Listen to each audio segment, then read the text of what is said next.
नमस्कार मित्रांनो. कोकणातील एक नमन दुबईमध्ये नुकतंच पार पडलं आणि त्या नमनमधील काही कलाकार आणि निलेश किंजळकर आपल्यासोबत आहेत. कसा झाला होता त्यांचा प्रवास हे आपण या व्हिडिओमध्ये जाणून घेणार आहे. कोकणातून दुबईमध्ये जाण्याचा प्रवास कसा झाला याबद्दल आम्हाला माहिती आहे. अनुभव हा नवीनच होता पण कारण पहिल्यांदाच आपण हे काहीतरी करणार होतो. कोकणातून परदेशात जाणं ही प्रोसेसच तशी विचारात आणणारी म्हणजे नॉर्मल आपण जो विचार करतो की ह्या गावात आपला कार्यक्रम आहे काय गावाचा तर आपण हे आपला देश सोडून बाहेर करायचं तसं विचारच स्वप्नवत होते आणि कधी कसं होईल हे पण माहीत नव्हतं.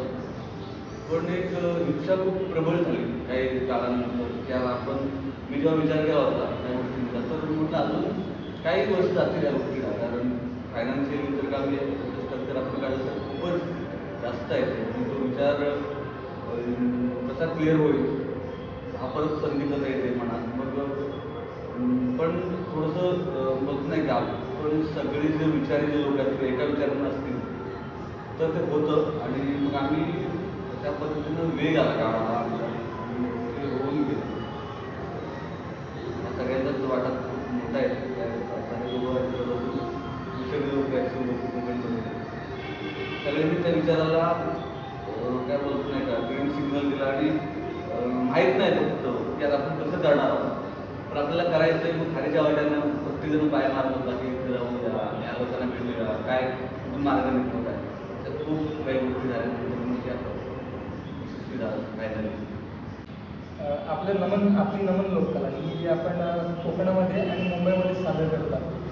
जेव्हा तुला कळालं की तुला दुसऱ्या देशामध्ये कार्यक्रम करण्याची संधी भेटली तेव्हा तुझ्या भावना काय होत्या? तर एकदा म्हणजे की आपण परदेशात नमन करतोय तेव्हा आता बघा तेव्हा मला असं वाटतं मुंबईच्या रंगमंचावर कधी नातं नाही पण मला माहीत नव्हतं पण आता आम्ही परदेशात जातोय म्हणजे ते प्राऊड फील होतं. त्यावेळी 2020चा पहिला 1 जानेवारी 2020 तो पहिला शो आमचा आवडतो प्रेक्षण कधी विसरणार नाही. आणि दुसरं म्हणजे विमानात बसणं म्हणजे परदेशात पहिलं पाऊल आणि तो एक क्षण म्हणजे तो पण तिथं पण शो हाऊसफुल गेला. म्हणजे तो 15 जानेवारी 2026 आमचा 1 जानेवारी 2020 आणि 15 फेब्रुवारी ना 15 फेब्रुवारी 2026 हे 2 दिवस आहेत हे मी कधी विसरणार नाही. दादा तू काय सांगशील का याबद्दल जेव्हा तुला कळालं होतं की माझी भावना सांगायची असेल तर वाडीतून झालेला प्रवास हा दुबईमध्ये पोहोचला त्याचा खूप आनंद झाला मला. असा विचार पण नव्हता आला की आम्ही दुबईमध्ये जाऊन नमनाचा प्रयोग करू पण तो आज सरांमुळे 15 फेब्रुवारीला आमचा तो प्रयोग सक्सेसफुल झाला याचा खूप आनंद वाटतो. पहिल्यांदा विमानात बसणं हे काय असतं ही मजा असते ही पहिल्यांदा अनुभवली याचा खूप गर्व आहे. आज माझ्या वाडीला एवढा अभिमान झाला आहे की आपला कलाकार कुठेतरी दुबईला जाऊन आपली कला सादर केली याचा खूप अभिमान आहे. मला पण स्वतःला माझ्या घरच्यांना खूप अभिमान आहे की आपला मुलगा कुठेतरी आज लोकांपर्यंत पोहोचतो आणि हे सगळे आभार शिवभक्त आहेत. शिवभक्त कोकण आणि कलाकार ॲज अ कलाकार म्हणून तुमचा प्रवास कसा झाला होता? सुरुवात म्हणजे तर आमची पहिली वाडीपासून झाली गावापासून त्यांना बरोबर मोठं झालं त्यानंतर वगैरे शिकवत असतात आणि त्यानंतर 2019 मध्ये मुंबईला आलो सुरुवातीला.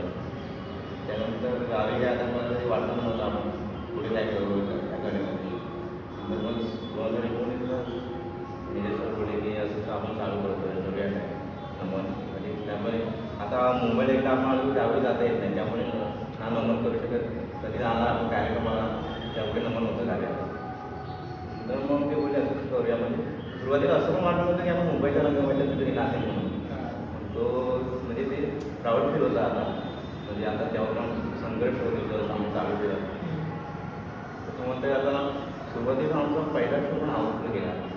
त्यावेळी नमनं पण जास्त नव्हती पण एवढी म्हणजे त्यावेळी पण प्रेक्षकांनी आम्हाला साथ दिली. त्याच्यानंतर मग तेव्हापासून जेव्हा म्हणजे मग अजून तसं म्हणतात ना आता मी कलेचे आपण प्रामाणिक राहणार तर कले आपल्याला आपली साथ सोडत नाही तसंच म्हणता येईल कलेने आमची कधी साथ नाही सोडली. आता तो संघर्ष म्हणजे 7 वर्षात मी प्रत्येक गोष्टी आमचा आवडतो जातो तरी सर्वांची मेहनत आहे. आता सर्वजण काही जॉबला जातात म्हणजे जॉबला नवनवीन स्वप्न काय 8 वाजता स्वप्न बघून म्हणजे 10-12 वाजेपर्यंत आमचे रेसन चालू असतात त्यानंतर घरी जातात म्हणजे खूप याच्या संघर्ष लोकांना वाटतं काय कसं करतात पण त्या पाचशे गोष्ट आम्हाला माहिती आहे संघर्ष करायला लागतात. एक प्रॉब्लेम होतो म्हणजे आता अशोक म्हणजे नमन तिथे जेव्हा भेटले आम्हाला तेव्हा ते फक्त बोलले की त्यांनी आपला शोभानंद हा आवडून नेला म्हणजे 3,000 कवडी तिथे बसतो आणि म्हणजे आता आम्हाला 1,000 कवडी करायला काय मिळेल फुल करायला 1,000 कवडी करायला काय मिळेल द्यायला लागते ते आम्हाला माहिती आहे कारण आम्ही 7 वर्ष हाऊसफुल होतो 3,000 कवडी त्यांनी कसा हाऊसफुल केला असेल तेव्हा ती गोष्ट आम्हाला बोलते की मी जे केलं त्याच्यापेक्षा तुम्ही 10 पटीनं करून दाखवते म्हणजे अशा लोकांच्या तोंडाला आमचं कौतुक ऐकण्यामध्ये खूप मोठी गोष्ट आहे म्हणजे आम्ही काहीतरी म्हणजे आता माझं वय 24-25 आहे या वयात आम्ही हे पाऊल टाकलं आहे यापुढे आम्ही नक्कीच यापेक्षा मोठं काही करण्याचा प्रयत्न करू सर आहे कारण या संघर्ष खूप आहे आमचा आता म्हटलं तर आमचाही रोज एक काळ असायचा म्हणजे आम्ही 1.5 वर्षापूर्वी ती पोस्ट टाकली होती की आम्ही परदेशी जातो म्हणून मग आम्हाला असे खूप अनुभव आले लोक असे खूप विचारत होते कधी जात आहे तुम्ही म्हणजे अशी कधी जात आहे म्हणजे त्यामुळे आमची खूप जिद्द होती आणि आम्हाला यायला आम्ही पैसा म्हणजे आम्हाला आर्थिक काय याचा फायदा होतो यामध्ये आम्ही कधी बघितलं नाही फक्त आम्हाला एक कला आम्ही कशी घेऊन जाऊ एवढंच आमची जिद्द होती आणि अखेरीतून ते पहिला आमचा मॉरिशस ठरला होता त्याच्यानंतर मग परत दुबई पण नाही दुसरा एक देश होता मग तो पण सक्सेस नाही झाला त्याच्यानंतर दुबई हा तिसरा देश आमचा ते सक्सेस झालं म्हणजे अशी खूप वेळ येत आहे आणि यांचा संघर्ष कसा सरांचा संघर्ष कारण रोज एक कॉल काय करूया आज झालेलं आहे नाही पुन्हा दुसरा दिवस आज तरी होईल म्हणजे काय ना काहीतरी होईल हे आम्हाला माहीतच होतं आणि आम्ही कधी साथ सोडले नाही आमच्याकडे आर्थिक पण एवढे आपण पाठवत नाही कारण एवढा परदेशी राहण्याचा आमच्या इथे खूप खर्च आला आम्हाला पण आम्हाला माणसं पण अशी भेटत गेली त्यांचा काम करत म्हणजे जेव्हा आम्हाला माहिती आहे उद्या काय ना काहीतरी होईल तेव्हा आम्हाला लांबरेसच भेटली मग तिथून परत सुरुवात झाली इयत्ता 3रीपासून मी नमन कलेमध्ये सादरीकरण करतो गौरव कोणतीही भूमिका असू दे ती सादरीकरण करतो पण जेव्हा शिवभक्त कोकणची जेव्हा वेबसिरीज चालू होती गोपी तुझ्या माझ्याशी त्याच्यामुळे माझी शिवभक्त कोकणची ओळख झाली त्यानंतर मला शिवभक्त कोकणने म्हणजे त्यांच्या प्रश्नांचे उत्तर देऊन मला एक गिफ्ट पण दिलं त्याच्यानंतर माझी ओळख झाली मग मी शिवभक्त कोकण ग्रुपला जॉईन झालो नंतर त्यामध्ये मला सरांनी असं विचारलं की मला एक कलाकार पाहिजे मग मी म्हटलं माझे व्हिडिओ पाठवले सरांना मग अशी ओळख झाली सरांनी मला गौरव म्हणून त्यामध्ये भूमिका दिली पहिला शो माझा असेल शिवभक्त कोकणचा त्यामध्ये मी गौरवची भूमिका दिली अशी भूमिका करत मी शिवभक्त कोकणमध्ये आज 5-6 वर्ष माझे झाले बघायला गेलं तर दुबईमध्ये आज कसं म्हणतो सरांची सर्व मेहनत आहे आणि या मेहनतीला संपूर्ण शिवभक्त कोकणचा हातभार आहे बघायला तर खूप सारे जण आहेत की असे म्हणतात की तुम्ही मुंबईला शो पण करू शकत नाही म्हणजे एखाद्या भागाला खूप कार्यक्रम झाले गावामध्ये आपण करतो बाहेरमध्ये करतो पण मुंबईमध्ये कार्यक्रम करायचा झाला तर ते खाण्याचं लागतं आणि हा कार्यक्रम जर दुबईला करायचा होता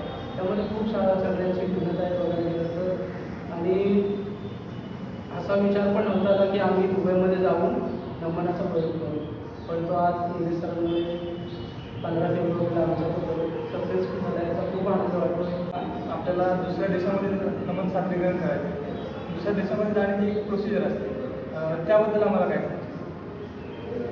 दुसऱ्या देशात प्रोसिजर म्हणजे समजा ते विजा पासपोर्टपासून स्टार्ट होते पासपोर्ट त्याला करायचं असणं त्यानंतर तो विजा त्याची परवानगी आहे किट्स आहे अशा वेगवेगळ्या गोष्टी आहेत मग त्यासाठी त्याची तयारी जी आहे ती मला असं वाटतं की आता आपल्याला शो करायचे तर पूर्ण अगोदरच करावी लागते कारण ते सगळं पाहिजे आपल्याला त्याशिवाय सगळ्या गोष्टी फुकट आहेत आणि प्लस परत अशा गोष्टी आहेत की तुमच्या शिक्षणापासून त्या पासपोर्टसाठी नाही का आणि तुमचे सगळे डॉक्युमेंट राईट पाहिजे मग नाही तर मग परत तुमचं हे मग त्या पासपोर्टसाठी लागणारा कालावधी तो पण वेगळा आहे असं ही सगळी मोठी प्रचंड म्हणजे एका दिवसात किंवा 2-4 दिवसात होणारी गोष्ट नाही तिकीट काढताना असं नाही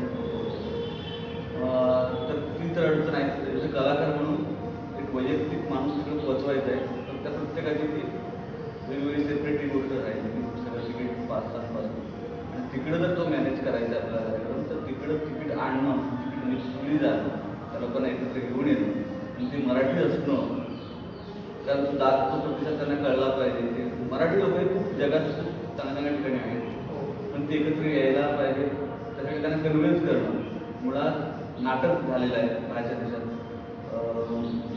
फिल्म तर लागतातच आपल्याला पण नमन किंवा ही लोककला झालेलं नाही त्यामुळे त्या लोककला तुमची होते तुम्ही या बघायला मग त्यांचा काय प्रतिसाद असेल हा पण आपल्याला माहीत नव्हता पण त्या बिचाऱ्या लोकांना खूप विश्वास ठेवून ते आले लोक तर या सगळ्या गोष्टी आहेत. जेव्हा आपण बाहेर करायचं आहे तर हा सगळा विचार पहिला यायला पाहिजे. तर पण आरती सरांकडे आम्ही जेव्हा विषय टाकला होता तर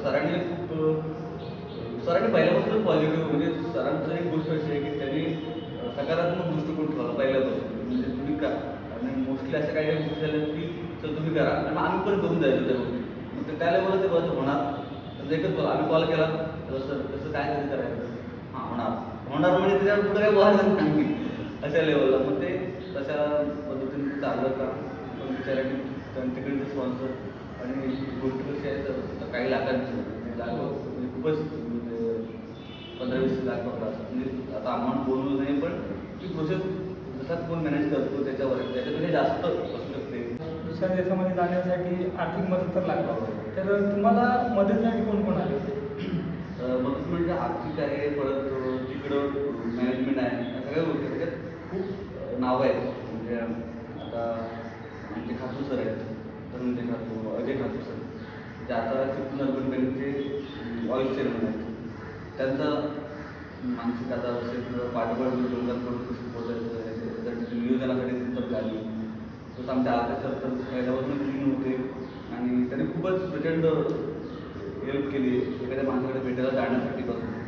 त्यानंतर त्यांचे मित्र आहेत ते दलवाई म्हणून आहेत ते मित्र ते दुबईला असतात ते प्लस चंद्रशेखर जाधव म्हणून आहेत आमचे. त्याने खूपच म्हणजे ते म्हणजे ते कोकणच नाही ते आहेत कोल्हापूर सातारा ह्या साईडचे पण जरी या लोककलेसाठी त्यांनी हात दिला तर खूप मोठा आहे. मग आम्हाला समजलं की हे लोककला फक्त कोकणाची नाही तर महाराष्ट्राची आपल्या देशाची. जेव्हा लोक तिकडे जाऊन आम्हाला म्हणायचे की ही इंडियातून आलेले लोक आहेत नाही का म्हणजे आम्ही इंडियाला प्रेझेंट करणार होतो त्या देशात जाऊन. तर त्यासाठी तो हात त्यांचा पण मोठा उदयजी सामंत आहे त्यांनी तो पहिल्यापासून विश्वास दाखवला आणि तो सार्थ ठरवला त्यांनी आम्हाला तशा पद्धतीचं पाठबळ दिलं. म्हणजे मी पालकमंत्र्यांच्यासाठी खूप आभारी आहे. आम्ही संपूर्ण आमची टीम जशी त्यांच्या मिसेससुद्धा तिकडे आल्या होत्या बघायला. म्हणजे असं कोण करत नाही म्हणजे पालकमंत्री म्हटल्यानंतर पालकत्व ज्या पद्धतीने घ्यायला पाहिजे तशा पद्धतीने ते तिकडे बघायला पण आलं आपल्या लोक करत कसे असं तर ते काय सादरीकरण करतात आपल्या पोरं ते तर ह्या लोकांच्या आता अशोक उद्धम साहेब पण आहे जेवण करंडे म्हणून आमचे बंधू आहेत ते चांगले उद्योजक आहेत. त्यांनी पण वेळोवेळी तिथं अडचण आहे तिथं सांगा आम्ही आहोत उभे म्हणजे हे शब्द देणं पण खूप महत्त्वाचं आहे. कारण ही गोष्ट आहे तर शक्य नाही यार आता एवढं मोठी गोष्ट कोण बघत पण नाही यार म्हणजे असे खूप लोक आहेत की ज्यांनी ते बोलतात ना आता बोलू नये पण याचं खूप लोकांनी काय वाटतं की आपण म्हणतो की आपली लोककला मोठे आहे आपण हे पण तशी लोक येत नाहीत पाहिजे तशी. पण ठीक आहे त्याच्यावर मला काय आक्षेप पण नाही त्या गोष्टी कारण प्रत्येकजण आपल्या प्रत्येक पॉईंट ऑफ व्ह्यू राहतो. पण लक्षात आणि नोंद कितीच राहतात जी आखेला धावतात किंवा सोबत राहतात जसे विकास लांबरे साहेब तिथं आम्ही ठरवतात नको होता आपण अशी एक वेळ आली होती तेव्हा ते उभे राहिले आमच्या वाटे.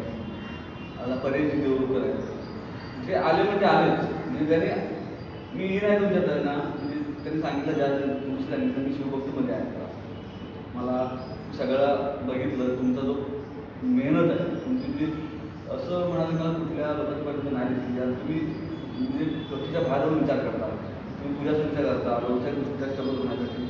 तर ह्या सगळ्या गोष्टी तर मला इच्छा आहे मी सोबत आहे आणि ते असं सोबत राहिले की हेच यार म्हणजे बॅकबोन आपला म्हणजे नाही की कुठला पण शब्द टाका लगेच क्लिअर होईल अशा लेवलला ते राहिले. म्हणजे त्यांनी जी ट्रीटमेंट दिली आर्थिकदृष्ट्या पण आणि पाठबळ पण खूप मोठं त्यामुळे ही लोक यांची नावं विसरणं शक्य नाही आणि 100% ती आपण जी नोंदणी करतो त्याच्यात राहणार आपण पुस्तक या प्रवासावर लिहितो त्याच्यावर ते राहणार आणि त्यासाठी खूप मोठी माणसं आहेत कारण ती लोकांना घेणं एका शब्दाची गोष्ट नाही त्या सगळ्या लोकांची पाठबळ आणि त्यांची प्रेरणा आहे. दयानंद कुबल नावाचे एक संस्थापक आहेत म्हणजे कोकण संस्था आहे NGO आहे आणि खूप छान पद्धतीने सगळ्याच क्षेत्रासाठी काम करतात. म्हणजे फिल्ममध्ये काम करणार मराठी कलाकार अशा लोकांसाठी ते काम करतात. ते मी त्यात धावून आले म्हणजे त्यांनी खूप चांगला आर्थिक सपोर्ट केला आम्हाला. तुम्ही जाताय ना आपली कला घेऊन जात आहे दयानंद कुबल त्यांनी खूप सपोर्ट चांगला केला. प्लस मी आहे तुमच्यासोबत तिथं ते आहेत ॲक्च्युअल सिंधुदुर्गाचे तरी पण त्यांनी तो हात दाखवला चला आपला कला घेऊन आपण जातो पुढं. मला असं आमच्याकडनं पण नाही सिंधुदुर्गातनं जी लोकल जे कलाकार आहेत ते बाहेर पहिल्यांदा बोलते कोकणात तर मी आहे तुमच्यासोबत आणि त्या रात्री आमचं लगीन झाले आम्हाला, तरी पण चांगला सपोर्ट प्रवास झाला. मुंबईपासून ते दुबईमध्ये जाण्याचा प्रवास कसा झाला होता? जाण्याचा प्रवास म्हणजे प्रवासासाठी लागणाऱ्या गोष्टी पण त्या मोठ्याच होत्या. विजासाठी घेताना खूप मेहनत मित्र आहेत. जीवन आमच्या सिंगेश्वर त्याने पण खूप सुंदर मदत केली. तरुणांनी खूप येऊन झाली या गोष्टी, जसं की तुम्ही पण तुम्ही आज परत आपले युट्यूबर्स आहेत, हे लोकांनी ज्या पद्धतीने सपोर्ट केला तोही तितकाच महत्त्वाचा आहे प्रवासासाठी सुद्धा. त्यामुळं तो विजा आम्हाला लवकर काढायचा होता, त्याच्यामुळे झालेली ती घाई होती. तर ती कमी काळामध्ये आम्हाला तयार करायचं होतं. त्यासाठी आर्थिक गोष्टी गणित काही गोष्टी माझ्या पण फायनान्शियली असे झाले की माझ्या घरात आजार पण आलं माझ्या काकांचं, त्यामुळे माझं लक्ष तिकडं होतं आणि ते मॅनेज करणं खूपच तारेवरच होतं. पण त्यातून स्वामींनी खूप चांगला मार्ग दिला आणि कीर्तन त्या दरम्यान खूपच मेहनत केली होती. मॅनेज करायचं माझं लक्ष खूपच कमी होतं. तर तो त्या लेवलला जाऊन कॉन्टॅक्ट करणं सगळ्यांशी या सगळ्या गोष्टी होता. आणि त्या दरम्यान काही गोष्टी अशा पण होत्या की एका आमच्या कलाकाराला आजार पण वाटलं, म्हणजे त्याचं ऑपरेशन झालं होतं म्हणून तो मी नाही येणार म्हटलं बॉस, मग त्याला कन्व्हिन्स करायला म्हणजे वेगळा एक वेळ गेला. तो असं नाही होतं, आम्ही मला लोक सावकाश घेऊन जाऊन बसून सावकाश तिला ठेवून सावकाश आणतो असं लेवलला त्याला सांगून कन्व्हिन्स करून तो तयार झाला. सगळ्यांना महत्त्व पटवून दिलं की आता हे काय आहे, कशा लेवलला राहणार आहे, काय ह्या गोष्टी आहेत त्या पहिलं झालं नमुना म्हणून जाऊ शकतं. आता तसं मागे पण बोलत होतं की त्यानंतर ज्या दिवशी मला त्यानंतर खूप शक्ती मारली गेली, तसं हे पहिली गोष्ट होती त्याच्यामुळे तितकीच महत्त्वाची होती. त्यासाठी मग त्या दिवशी मला असं वाटतं की जायच्या दिवशी आम्ही स्वागत समारंभ ठेवला होता दादरला. त्या ठिकाणी पण लोक आले होते, त्यांनी पण भरभरून कौतुक केलं आमचं. संजय जे ओके आहेत आमचे पहिल्यापासून साथीदार आहेत, ते खूपच म्हणजे काढलेल्या कुठल्या गोष्टीसाठी ते गावावरून खास येतात तिथं मदत करायला. हे जे गुरव सगळे आहेत ते पण त्या कार्यक्रमामध्ये तसे खूप मान्यवर होते जे उपस्थित राहिले त्या कार्यक्रमाला. त्यांनी शुभेच्छा दिल्या. म्हणून प्रवास तर खूपच सगळेच बोलले त्या पद्धतीने खूपच चांगला होता. म्हणजे तो पहिला अनुभव होता आणि प्रवास काय काय लोक म्हणतात की भीती असते वरती, असं काय नाही, मस्त असतं, छान ट्रीटमेंट छान असतं. आणि सगळ्यांना नवीन होतं त्याच्यामुळे सगळे शांत होतं, गडबड पण करत नव्हतं. आमचं एक म्हणणं होतं की जाणं ते सर्व नवीन असतं म्हणजे जे मी सोबत गेले ते कधीच गेले नव्हते परदेश. त्यांचं म्हणणं होतं न्यायचे ते सर्व नवीन त्यामुळे त्याने सर्वात कोणालाच काय माहीत नाही ते जायचं कसं ते कोणाला नव्हतं माहिती. त्याच्यामुळे ते सगळे नवीन होते, सगळे एकमेकांकडे बघत होते. तर काय गोंधळ झाला म्हणजे हे करायचं की इथून उठायचं का, तिथं बसलोय आम्ही मग तिथं उठायचं की इथपासून सुरुवात होती. उठत ते रे उठत मग त्याला उठा आला मग फिरा अशा गोष्टी होत्या. दुबईमध्ये गेल्यानंतर दुबई देश कसा वाटला आणि त्या प्रवासादरम्यान झालेला एखादा किस्सा आम्हाला सांगा. आम्हाला दुबईला फिरण्यासाठी गाडी होती. दुबईत गेल्यानंतर दुबईत पण तो देश खूपच चकाचक आहे. जसं आपण तसंच आहे सगळं आणि सुंदर देश आहे. स्वच्छता खूप आहे म्हणजे आपल्या रस्त्याला माणसं पण दिसत नाही, कारण प्रत्येकाचं पर्सनल गाडी असतात त्या देशात आणि 4 व्हीलरमध्ये त्याच्यामुळे स्वच्छता आहे. आणि त्या आम्ही पहिल्यांदाच जेव्हा पहिलं गाडी होतो काय भारी देश आहे. नाही काय चहाची टोपली नाही काय नाही आपल्याकडं यायला 4-4 मिनिटं टपरे असतात असं आम्ही बोलतो. नंतर मग झालं एकदमच टपरी पाहिजेवर दिले आणि चहा पित तरी झाले तर यार एक पण गोष्ट नाही दिसतं, कारण आपण चहा पिण्यात होतं नाही का. हॉटेल वगैरे सगळी बंद म्हणजे त्यांचं वेगळंच मॉडेलिंग म्हणजे नाही का ते डिझाईनच वेगळी त्या हॉटेलची असेल तेव्हा काय मग तुम्ही आतमध्ये जाणं किंवा सगळ्या शिस्तीच्या गोष्टी म्हणजे आपण असं टपरी जाऊन खाणं ह्या गोष्टीच नाही तिथं. आणि प्लस आम्ही त्याकडे उतरलो, आम्हाला बघायचं मॉल ओके उतरलं आणि सगळे उभे आणि मग कंटाळा आता बसा झाले मग तेवढं बसायचं नाही तर अरे बसायला पण नाही तिथं म्हणजे एवढे स्ट्रिक्ट की मग आम्ही उभे कारण आमचं तो सांगणार दाखवणार येणार ते लेट आले. मग झालं मग आम्ही घुसलो एका मॉलमध्ये घुसलो आणि मग पाठून त्याला काय त्याला काय झालं तो आम्हाला घेऊन त्याला तो गाईड आपल्याची नाशिक काय होतं म्हणजे आम्ही सगळे एकाच ड्रेस कोडमध्ये होतो आणि असं संघटित राहून तुम्ही नाही करू शकत किंवा असं काहीतरी त्यांचा नियम आहे त्या मॉलचे पण फॅसिलिटी असू शकतात बाकी पण त्रास नाही झाला. मग ठीक आहे आम्हाला ते समजलं पण म्हणजे हे होतं म्हणजे आनंद होता बघायला खूप चांगलं होतं आणि तिकडे इमारत खूप भारी आहे असं बघत राहावं असं सगळं आहे पण तेवढे नियम पण कडक आहेत त्यांच्यासाठी. म्हणजे असं 5 फूट अंतर ठेवूनच तुम्ही गाडी चालवायची खूप कठीण नियम आहेत. दुबईमध्ये जो कार्यक्रम झाला त्या सादरीकरणाबद्दल आम्हाला सांगा. कसा सादरीकरण झाला होता तो? दुबईला सादरीकरण आम्ही मला वाटतं लवकर 3 वाजता पोहोचतो होतो तिथं होतं कार्यक्रम 3ला निघालो होतो आमच्या तिथं आपली राहायला होतं त्या हॉटेलवरून 3ला निघालो आणि मग तिथं पोहोचल्यानंतर ती व्यवस्था चालू होती आम्हाला मेकअप करून न्यायला असं त्याला आणि सादरीकरणासाठी लोक खूप आले होते आणि बघण्यासाठी. ॲक्च्युली 7चा टायमिंग होता पण थोडंसं वेळ झाला एक कार्यक्रम आपण होता आमचा वेळ झाला पण तरी पण लोक थांबली आपल्या कोकणातले आले लोक आणि भेटत होते पहिले येऊन कुतूहल बोलत होते आपल्याविषयी यावेळेस आम्हाला बघायला मिळतं वगैरे आणि तिथल्या कलाकाराने जे लोकल कलाकार तिकडचे त्याने पण आम्हाला हेल्प केली म्हणजे त्या कलाकाराने काय तुम्हाला पाहिजे का असं तिथपासून आणि खूप चांगला अनुभव घेतला साऊंड सिस्टीम म्हणा किंवा काय त्याच्या टेक्नॉलॉजीनुसार ते त्यांनी हे केलं होतं आणि पूर्ण हॉल भरलेला होता पहिले तर शेवटपर्यंत आणि त्याचा मृदुंग वाजला मृदुंगाची थाप तिथं ऐकायला आली तेव्हा शिट्ट्या आणि जो उत्साह आला त्या लोकांचा खूप प्रचंड होता म्हणजे तो आपण शब्दात नाही बघू शकत त्याला कारण तो अनुभव मी कधीच कुठं घेतो म्हणजे आता जन्मापासून आतापर्यंत खूप अनुभव असे आले नाही का नमून आपण बघितली लहानपणावर पण तो एक थाप पडल्याने तो कावड ओढायला लागला एकदम सगळं ते खूपच भारी होतं प्रत्येक गाण्यासाठी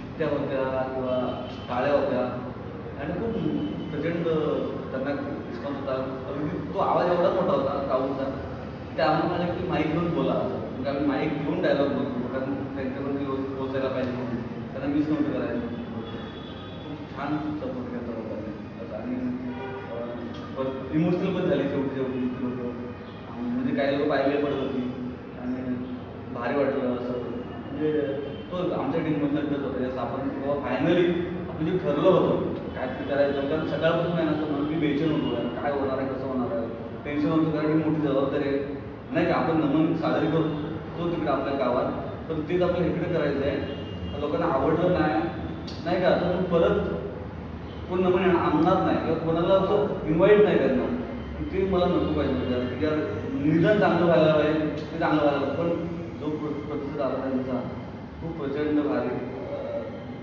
तुम्ही नाही सांगू शकता कारण ते इमोशनली होत होते लोक बोलत होते यार असं तुम्ही थांबून मला बोलायचं मला व्यक्त व्हायचं आहे म्हणजे नाही का आम्हाला ती कल्पना त्यानंतर आली यार हेच आपण ना लोकांचे बाईट घ्यायला पाहिजे कार्यक्रमानंतर आता आम्ही घेतो कार्यक्रमामध्ये ते लोक म्हणत होते की मला बोलायचं आहे आणि ते बोलत होते खूप परकळणी सुंदर मराठी बोलणारी म्हणजे असं नाही की फक्त नाही का नमन ही लोकांना बघितली लोक तिकडे आहेत नमन माहीत नाही लोकांना अशी लोक तिकडे होती त्यांना नाटक माहिती घाटावरची म्हणा किंवा पुणेरी लोक त्यांनी बघून जो रिस्पॉन्स तो पण वर्ल्ड होता नाही न विसरण्याजोगी सगळी गोष्ट होती रात्र होती आणि पण शेवटी विषय तिकडे झाला नियम आणले त्यांच्या देश म्हटल्यानंतर ना आपला देश वेगळा आहे तो देश वेगळा आहे त्यामुळे त्या नियमांची जी धार आहे ती वेगळी आहे आपल्या बघ मुंबईमध्ये आणि कोकणामध्ये तुझं कॅरेक्टर म्हणजे राधेचं कॅरेक्टर आहे हे नमनमधलं खूप फेमस आहे तिकडे कसं फेस केलंस कारण लोक पण नवीन होते आणि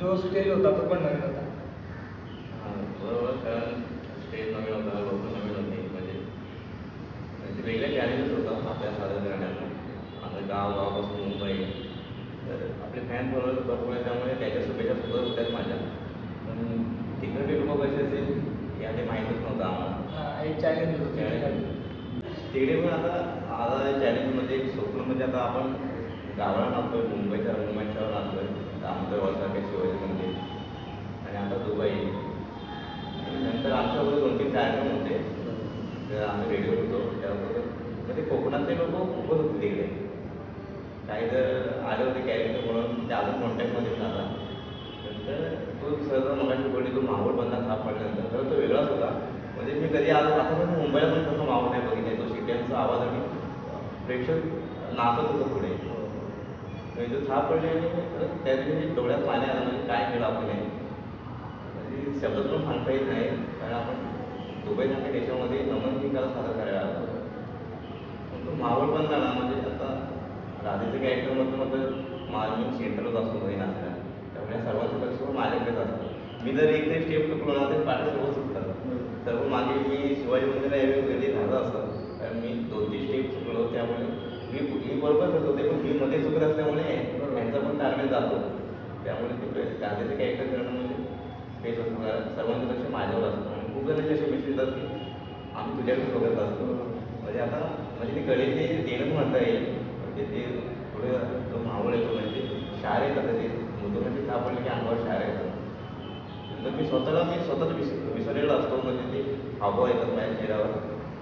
आणि त्यानंतर जेवढे कला साधत झाल्यानंतर पण ते लोकांचे बाईट होते खूप मस्त ऐकण्यासारखे होते. अजून त्या लोकांचे मेसेज पण अलीकडे आले ते कॉन्टॅक्टमध्ये आता इंस्टाला मेसेज करतात. ते म्हणतात की परत तुम्ही या इकडे. आणि तेवढे प्रश्न म्हणजे कृष्ण महाराज ते नवीन होता विकास सपोर्ट झाले होते, कारण विधी नवीन मानव नसते, पण एवढ्या लांब येणं प्रवास केला करणं सोबत त्यामुळे त्याला घेऊन नाही गेलो लांबचा प्रवास. विकास रोड आता मोठा प्रश्न होता. सर म्हणजे तेवढं कवर केलं डान्स, त्यामुळे यूट्यूब हा व्हिडिओ खूप मस्त नाचले. याच्यात आम्ही एकच झाले होते इकडे, त्यानंतर डायरेक्ट दुसऱ्यांदा स्टेजवर नाचले. खूप छान वाटलं त्यांच्याबरोबर नाचताना. तेवढं बोलले की तुझ्यासोबत नाचायची मला इच्छा होती.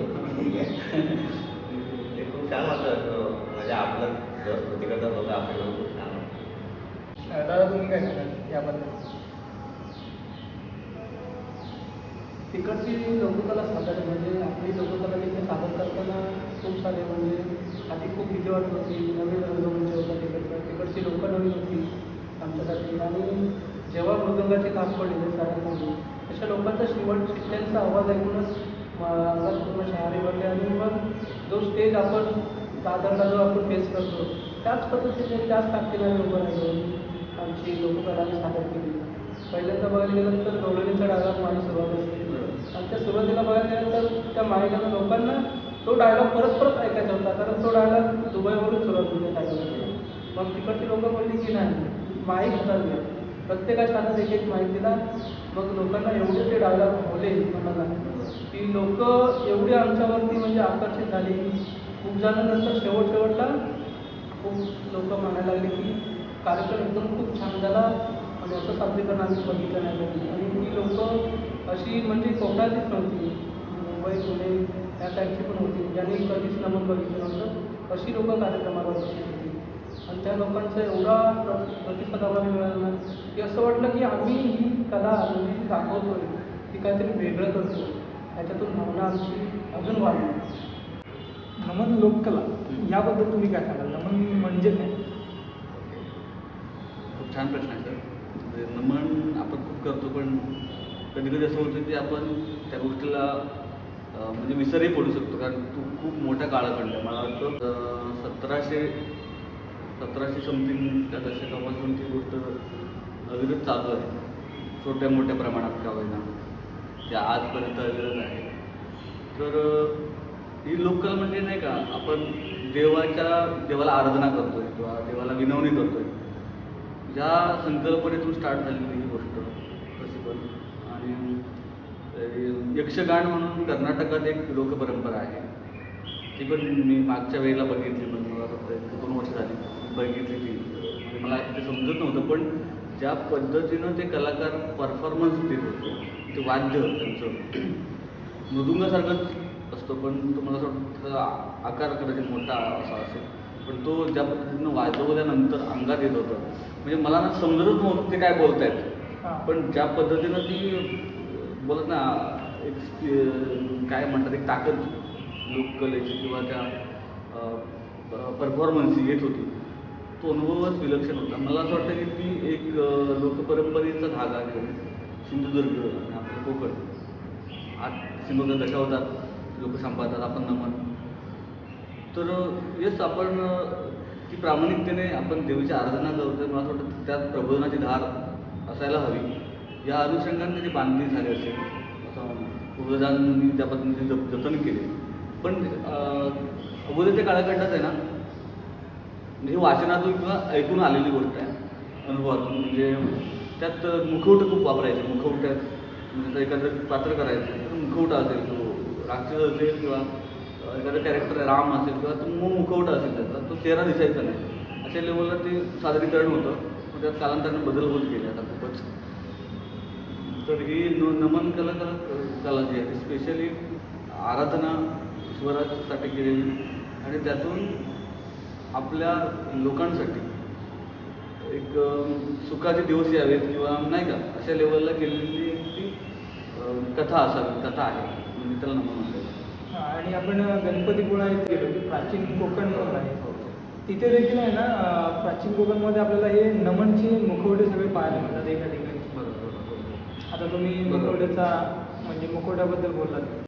आता शिवभक्त कोकण या तुमच्या नमनबद्दल आम्हाला माहिती सांगा. हे शिवभक्त कोकण आहे ना एक इंटरेस्टिंग नाव आहे, कारण आपण गावाकडून आलेले लोक आहेत आणि पहिली जेवढी पण नमन आहेत ना ही गावची नमन आहेत सगळी.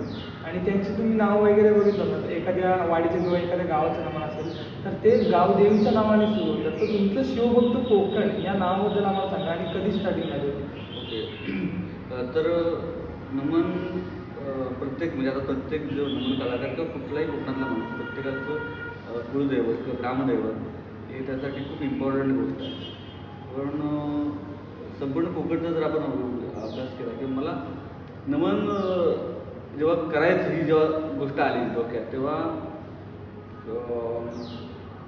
तर स्टार्टिंगलाच असा विषय होता की नमन का करायचं. तर आपण जर अभ्यासलं इतिहास तर संत तुकाराम असतील, ज्ञानदेव असतील, ज्यांनी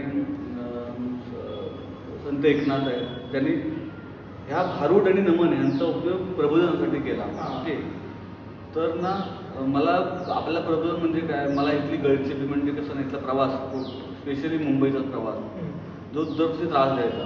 म्हणजे इथून काहीतरी असं झालं पाहिजे तिथं आपण एकत्र येऊ, आपण हक्कानं बसू, बोलू एकमेकांजवळ, समजलं ना. मग ते फिलिंग नव्हतं तिथं, कारण मला ते फिलिंग केल्याला गावाला जायला लागायचं नाही का, तिथं गाव पण बरं वाटतं. मग इथं संघटितरित्या अशी गोष्टच नाही कुठली की बाबा आपण हक्कानं राहू किंवा हक्कानं आपल्या मायेविषयी बोलू, आपल्या कलेविषयी बोलू किंवा आपल्या लोकांविषयी बोलू, अशी काही गोष्टच नाही. पहिलं गोष्ट म्हणजे आली लक्षात तर आपल्याला ना असं या जेव्हा प्रवास करायचा होता या रेल्वेचा किंवा जॉबला होतो कॉर्पोरेट लेवलला ग्राफिक डिझाईन म्हणून, तेव्हा तिथलं जे वातावरण आहे तर ते मराठी लोकांसाठी तेवढंसं कोकणातल्या लोकांना ते कोकणात लागलेलं आहे. आम्ही म्हणजे ते उत्तर भारतीय जरी असतील तरी ते म्हणजे श्रेष्ठ आम्ही अशा लेवलला ती ट्रीटमेंट अजूनही आहे लोकांना. हां ना, म्हणजे ते खूपच तर होतंच.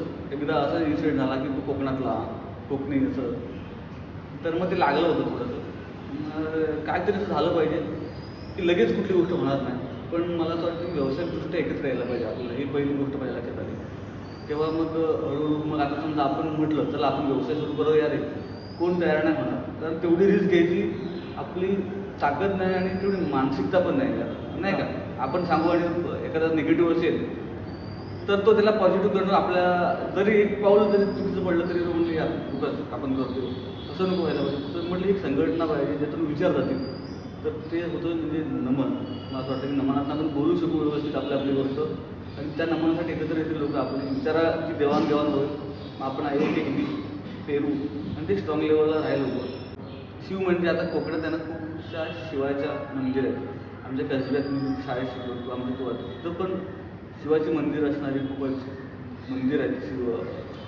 कर्णेश्वर, सप्तेश्वर, आमच्या राजवाडीत आहे सोमेश्वरचं मंदिर, म्हणजे शंकराचे देवस्थानं खूप आहे. मला असं वाटतं की आपलं कोकण, आपली भूमी ही त्या देवांसाठी किंवा त्या ह्याच्यासाठी नाही ती बिलॉंग करते ती भूमी आपली त्या गोष्टीसाठी, त्या दैवतासाठी. तर मला असं वाटतं की शिव हे नाव असायला पाहिजे आणि शिव म्हणजे छत्रपती शिवाजी महाराज नाही, म्हणजे ज्यांनी आपल्या संपूर्ण महाराष्ट्राचं खूप मोठं काम केलं. पण तो एक धागा असायला पाहिजे छत्रपतींचा की छत्रपती शिवाजी महाराज यांचं नाव असायलाच हवं त्याची गोष्टी. त्यासाठी हे नाव काय असायला पाहिजे येत होतं, काय ठेवायचं येत होतं. मग शिव हे नाव मला कंपल्सरी पाहिजे होतं आणि कोकण पण कंपल्सरी पाहिजे होतं. ओके. मग ते समजत नव्हतं काय ठेवायला पाहिजे. शिवशक्ती म्हटलं की यार आपण आपली शक्ती दाखवतोय की असं नको व्हायला पाहिजे. आपण ह्या नावाचं पूजक आहोत असं वाटवतं कुठं कुठं राहून. मग भक्तच बरोबर आहे नाही का, आपण तुझे भक्त आहोत असं आम्ही त्या विचारांचे भक्त आहेत. शिवाजी पण भक्त, छत्रपती शिवाजी महाराजांच्या विचारांचे पण आपण भक्त आहोत. मग त्यांचं थोडं का होईना, सगळंच आपण काही आता नाही होऊ शकत, विचारांची देवाणघेवाण तरी होईल, ते विचारांचे भक्त. मग त्यानंतर मग प्रबोधनाचा वारसा नव्या समीकरणासोबत मग ती टॅगलाईन सुरू झाली आमची. मग तिथंच नाव पडले शिवभक्त फायनल, शिवभक्त कोकणी करूया आपण. ॲज अ कलाकार म्हणून तुमचा आयडॉल कोणाला बघून मोठे झाला? ओके, आता माझे आयडॉल म्हणजे माझे बाबा म्हणजे शंकर रामाभट, ते माझ्या वडिलांचे आत्ते भाऊ, ते आमच्याकडे शेतीचं कामं करायचं सगळं ते मॅनेज करायचे. तर ते मी लहानपणी जेव्हा भाषण करायचो छत्रपती शिवाजी महाराजांवर जेव्हा काय, तर ते माझे भाषण असं नुसतं बोलायचं, नंतर हावभाव करून बोलायचं, तसं बोल, असं करायला पाहिजे, महाराजांनी हे केलं ते केलं असं. मग ते अभिनय गोष्ट ती आत्महत्या आणण्यासाठी त्याने खूप मेहनत घेतली माझ्यावर आणि मग ते सुरू झालं नंतर पुढं. मग तेच आयडॉल आहेत तसे माझे, म्हणजे बघायला गेलं तर त्यांचं पण ते कॅरेक्टर प्ले करायचे आहे आता त्याचे नमनात आमच्या. तर ते मला असं वाटायचं की आपण कधी असं करू. मग त्यांच्यानंतर त्यांचं एक बेंड्याची नावाचं एक फार्स करायचं ते. मग त्यानंतर ते मी करत होतो, पण मी करायचं माझ्या पद्धतीनं, पण मी त्यांना कधीच नाही टच केलं कारण त्यांचं ते वेगळं होतं. आणि त्या गोष्टी त्यांच्याकडे बघून होतं, म्हणजे आयडॉल म्हणता येईल तर तेच बाबा शंकर बाबा. या शिवभक्त कोकण या नमनमधील कलाकारांबद्दल माहिती सांगा. किती कलाकार वगैरे आहेत? आपल्या नमनात तसे काम करणारे 20-21 लोक आहेत कलाकार म्हणून. बाकी संपूर्ण ग्रुप हा 50-60 लोकांचा आहे अशा 3 वॉल आहेत.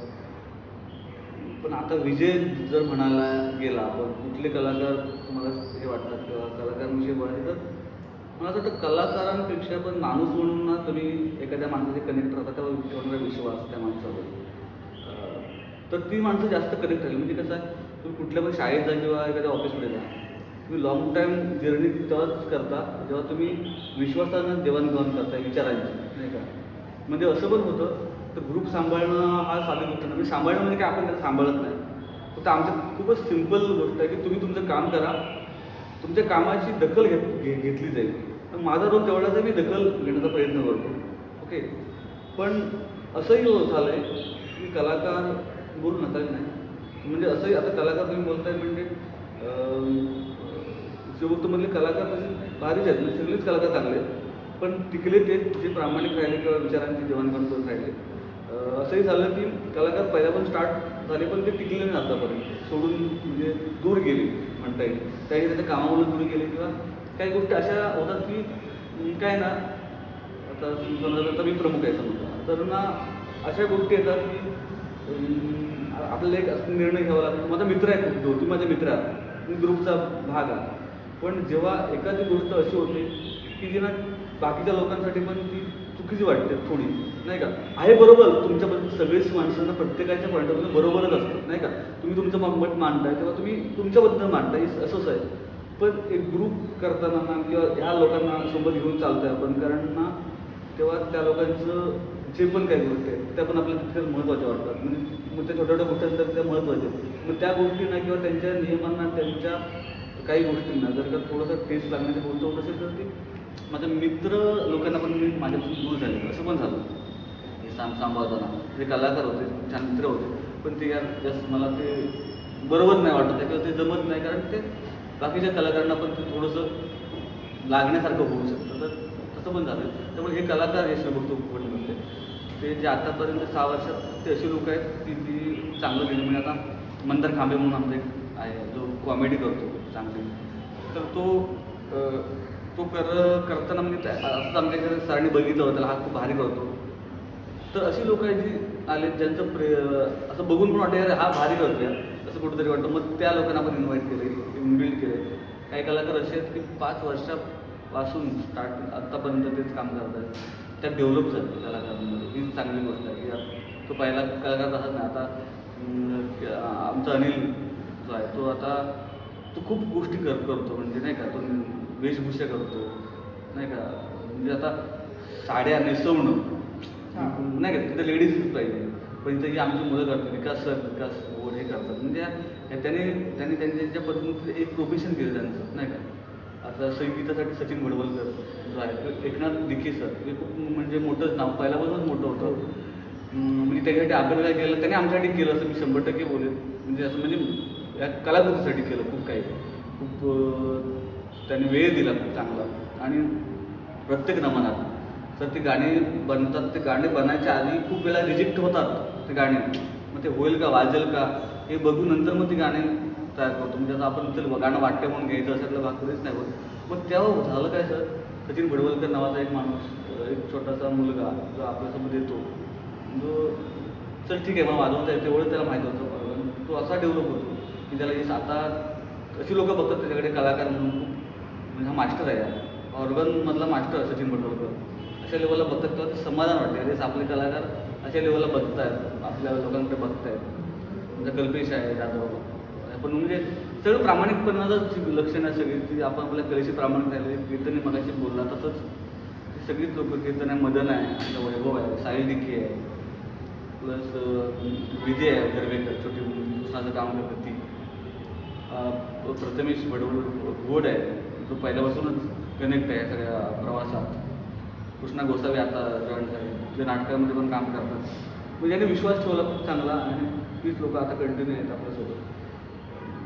म्हणजे खूप भारी आहेत लोक सगळी काय म्हणजे एकत्र आहेत. आणि सगळ्यात मोठी गोष्ट म्हणजे परेश आहे, आपला पती आहे, प्रणय पानगले. प्रणय पानगले हा माणूस जो होता, म्हणजे ह्यांना कसं आहे ना आवड आहे. मला त्यांना असं वाटतं की शिवभक्तमध्ये काम करतोय ना तर आपण ना अगोदरच ती येतात तयार होऊन जातो, ते मला ऐकायला पाहिजे लोकांचं असं. म्हणजे काहीतरी नाव वेगळं आहे. मला असं वाटतं हे नावाने पण म्हणजे छत्रपती शिवाजी महाराजांच्या विचारांमुळं ते कुठंतरी ते त्याला वलय आलं त्या गोष्टींना. तो प्रणय गोष्ट सांगायची तर सर एकदा पुण्यात कार्यक्रम होता आणि हा काहीतरी अगोदर याचा अपघात झालेला होता, बाईकवरून पडलेला आणि सगळीकडे लागलं होतं त्याला. आणि तसा माणूस मला लागलं एवढंच बोलला, आम्हाला माहीत नाही काय लागलं त्याला, पण तो आला जेव्हा बघितलं आम्ही त्याचं सगळं फुटलेलं यार हे सगळं. आणि तो अशा लेवलला तो त्यानं काम केलं त्या नमनात. तर ही सगळी म्हणजे ह्या लोकांचं साठी काय बोलता येत नाही काय, सॅक्रिफाईस आहे सगळ्या लोकांचं. आणि ही खूप कमाल लोकांचं जे आहेत आपल्यासोबत आता. तुमची म्हणजे शिवभक्त कोकण हे नमन म्हणजे नमन व्यतिरिक्त काय करता अजून? हां, नमना व्यतिरिक्त म्हणजे कसं असतं ना, काय काय गोष्टी काय काय संघटना असतात त्यातून नमन आपण करायचं ह्या पुढच्याच मार्गात असतात. पण मी पहिल्याच बोलत तसंच की हे आलं आहे शिवभक्त कुठे नाव तयार झालं आहे ते व्यावसायिकदृष्ट्या काहीतरी सबळ व्हावं यासाठी. तुम्हाला माहिती असेल पण गेल्या वर्षी आपण पूजा संचम 5,007 पूजा संचम विकली आपण. म्हणजे ती पहिल्या वर्षी 1,000 समथिंग, दुसऱ्या वर्षी 3,000 आणि आता 5,000. हे विक्री करणं, सगळं जॉब करता करणं आणि त्या लोकांना जेव्हा रोजगार मिळतो त्या ह्यानं ती खूप समाधानाची गोष्ट आहे. जसं आपण व्यवसाय काहीतरी करू शकतो ही पोचतो ते आपणच आपल्याला देतो, आपल्यावर लोकांचा विश्वास आहे त्याच्या गोष्टींवर, ते समाधानाची गोष्ट वाटते. आणि मुळात हीच गोष्ट आहे की आपण मुंबईला येतो आहे ती कमवण्यासाठी, मग ती गोष्ट कशी मोठी करता येईल हाच पहिला दृष्टिकोन आहे.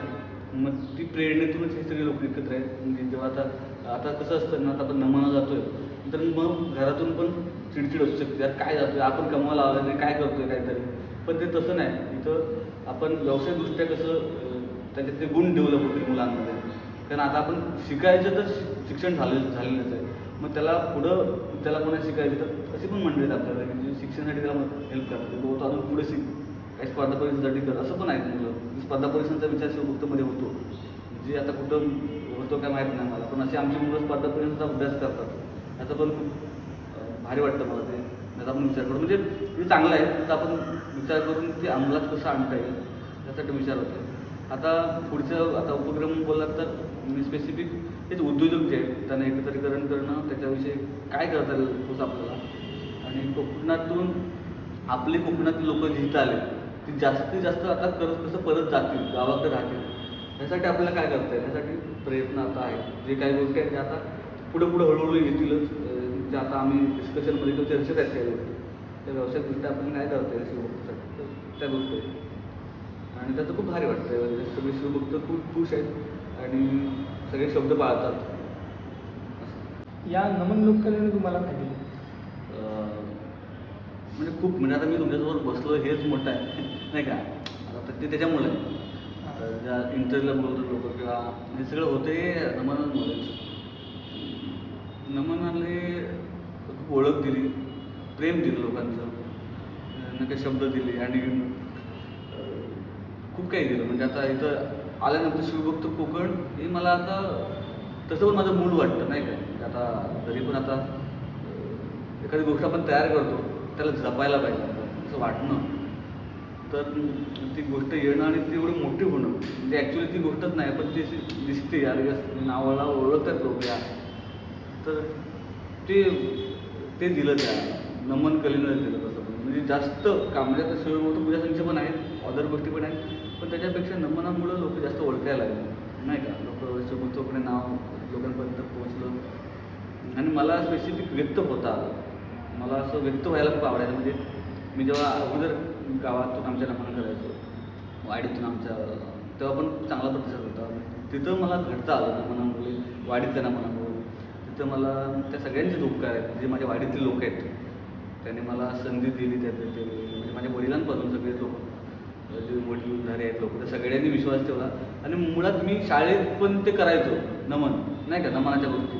मी जर सह्याद्री वाहिनीवर ॲज ॲक्टर म्हणून निवडलो तेव्हा मी नमनच केलं तिथं. मग तिथं पण हा नमन करणारा माणसाचा ओळख झाली माझी. नंतर मग नमनाला शिकवायला निघालो जेव्हा बाहेर, म्हणजे हरेकरवाडी म्हणून कृष्णाजी हरेकर यांनी मला पहिली संधी दिली की तू तुला दाखवू असं. मग त्या लोकांना आता 35 एक नमन झाली माझी, ज्या नमनांची मी टच झालो, प्रत्येक शिकवायला जाऊ किंवा असं करू. तर ही ओळख दिली त्या 35 गावांसाठी मी गेलो, त्या लोकांकडून भेटलो, बोललो नाही का. त्याच्यामुळे ती ओळख झाली त्या पद्धतीनं, ती गावं फिरता आली ती त्या वाडीतली, आणि हे सगळं दिलं नमनानं. प्लस मला बोलून व्यक्त होता आलं नमनामुळं, कारण मी त्या नमनांमध्ये गावाच्या बोलायचं झालं एखादं समजा मला दारूबंदीवर बोलायचं तर तिथं ते कसं बोलूया आपण काय, पण तिथे मी त्या ज्या गोष्टी त्या खोडून काढल्या. मला आता बोलायचं आहे प्रबोधनावर, मग नंतर काय येईल ना ह्याचं काय बोलतील लोक त्यामुळे स्वीकार, पण मी ट्राय करतो यार ह्याला कोण असं चुकीचं बोलणार नाही, तुम्ही चुकीचं बोला, ते बोलायला नाही पाहिजे असं. त्यासाठी अगोदर शहाणशा करतो यार, दोघांना बोलतो. आता केतन मगाशी होतं त्याला किंवा विकास घोड म्हणून आहे त्यांना, मग ते असे लोक आहेत ना की ज्यांच्या आपण हेरायचं आहे हा माणूस कसा आहे, मग तो त्या लोकांचे चष्मेच असे असतात की मला हे जरा बरोबर वाटत नाही नाही का, त्यांना मुद्दाम विचारायला. मग अशी लोकं मी ठेवलेच जवळ माझ्या, येस बाबा कसं वाटतंय कसं नाही. मग त्यांना व्यक्त होत आलं. म्हणजे तुम्ही प्रबोधनावर बोलतो, आपल्याला कोकण वाचलं पाहिजे असं ह्याच्यावर बोलतो आपण. मावशी कुठली मावशी असं सांगत असतील की नाही का आपण असं असं करायला पाहिजे. मग ते कॅरेक्टर मी डेव्हलप करत आलो. येस बाबा मला ते प्रबोधनच करायचं, मला मराठीवर बोलायचं, मराठी शाळा वाचल्या पाहिजेत. आता हे त्याच्यावर आता परवा गॅसचा आता प्रॉब्लेम झाला आहे त्याच्यावर पण आम्ही बोललो, कारण ती व्यासपीठ दिलं या नमुनानं. आणि सगळ्यात मोठी म्हणजे एक हिंमत दिली, एक काहीतरी करण्याची प्रेरणा दिली. आणि अशक्य होत्या गोष्टी या सगळ्या, म्हणजे आता प्रत्यक्षात जाणं हीच गोष्ट अशक्य मुळात. मग ती हिंमत त्या नमनामुळं आली, हिंमत दिली असं नमनानं. खूप चांगलं गोष्ट आणि अशक्य आहे पण ते शक्य करशील नाही का, हे ब्रीदवाक्य मला जगायला ते शिकवलं नमन.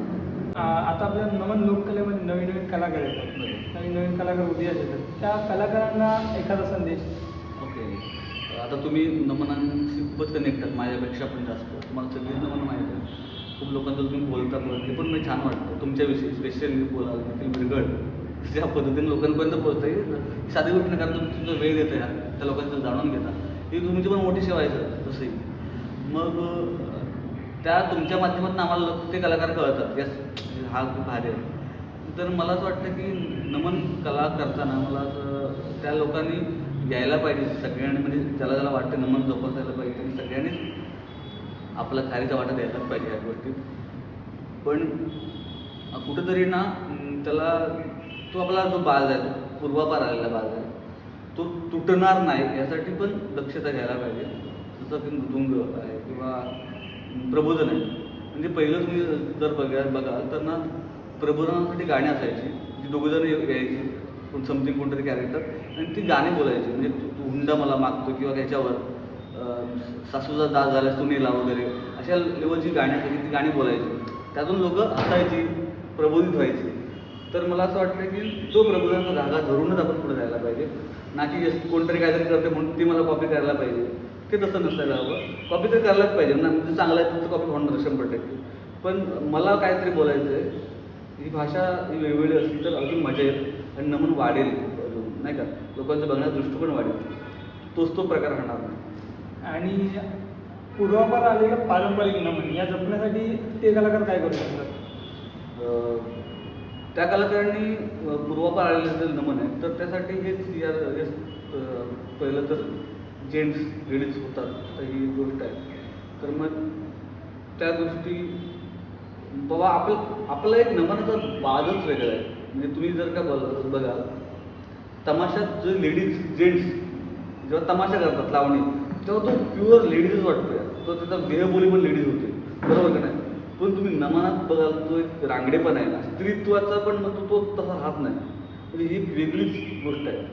तो नमन कलाकार जेव्हा नमन सादर करतो, त्याचा कलाकार म्हणून तो नंतर जीवनात वेगळाच आहे. तो जसा वेगळाच दिसतो, तो कणकर आहे. तो या नमन कलेनं मला असं वाटतं दिलेली एक वेगळीच देण आहे. आणि ती तुम्ही त्या लेवलला प्रामाणिक जपलीत ना सर, तर यश तर खूप आहे. म्हणजे आता खूप लोक अशी नावाजलेली आहेत की ज्यांनी आपली कला किंवा आपलं प्रेम नमनाचं जपत जपत आपलं यश संपादित केलं आहे. मला असं वाटतं की ती जे मूळ जे आहे ते आपण जोपासायला हवं. म्हणजे असं त्याचं कुठेतरी न्यूनगंड वाटायला नाही पाहिजे. जसं मी सांगतो तुम्हाला, म्हणजे आम्ही दुबईत गेलो तेव्हा पहिलं आहे ना, दुबईतले कलाकार असे हसत होते आमच्याकडे बघून. मी ते नोटीस केलं. तो जरा यास हे लेडीज होत आहेत समजलं ना, असं म्हणजे ती कोणतरी वेगळीच लोकं असतील. पण जेव्हा ते परफॉर्मन्सला आम्ही गेलो किंवा त्यानंतर जे भेटलेले लोक चार सॉरी यार, म्हणजे नाही का, मी मगाशी हसत होतो तुम्हाला, पण तुम्ही नेक्स्ट लेवलला खूपच हे आहे. त्यामुळे ते साधारण ज्यांना माहिती त्या लेवलला आता मगाशी बोलत बाहेर जाताना काय तुम्हाला आव्हान आहे, तर ते पण आव्हान आहे की आपण तिकडं लेडीज करू शकतात, हे सगळ्यांना माहिती आहे. पण जे लेडीज होतात ते साजरे करणं त्यांच्यासाठी नवीन आहे, त्या लोकांसाठी माझ्या देशातल्या. तर ती एक गोष्ट आहे. तर येस, आपल्या लोकांनी जी नवीन येतात त्यांनी आपलं ते म्हणजे पहिलं जे आहे नमन किंवा पहिली लोक आहेत आपण त्यांचे विचार आहेत ते जतन करायला हवं.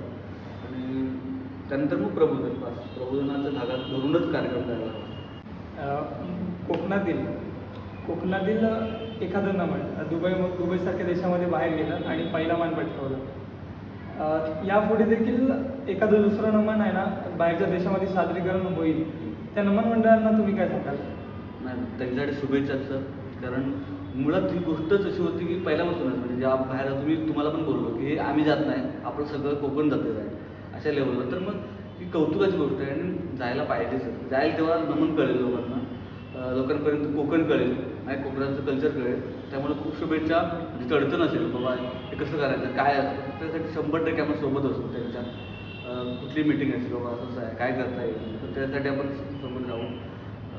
अवघड गोष्टी सगळ्याच असतात, पण मार्ग काढले तर नक्की असतात. तर त्यासाठी शुभेच्छा. जे सगळे जातात त्या सगळ्यांना जावं त्यासाठी खूप शुभेच्छा. आणि तुम्हाला पण शुभेच्छा सर. असंच काम करत राहा तुम्ही. आणि खूप तुमच्यामुळं 4 लोकांपर्यंत पोहोचत आहेत. असे बाईट घेणारे किंवा लोक व्यक्त होणारे व्यासपीठ खूप कमी आहेत. त्यामुळे बोलत नाही कोण, सर्रास आपल्या मार्गानेच लोक चालत आहेत. बोलता आलं पाहिजे म्हणजे बोलायला पाहिजे लोक. त्यामुळे विचार कळतात एकमेकांचे. आणि अगोदर विचारांच्या आधी काहीतरी वेगळंच असतं. हा असा आहे का तसा आहे ते समजतच नाही. व्यक्त झाल्यामुळे लोक कळतात बाबा हा खरंच असा आहे का तसा आहे ते कळतं लोकांना. त्यामुळे तुम्हाला शुभेच्छा. तुम्हाला असंच काम करत राहा.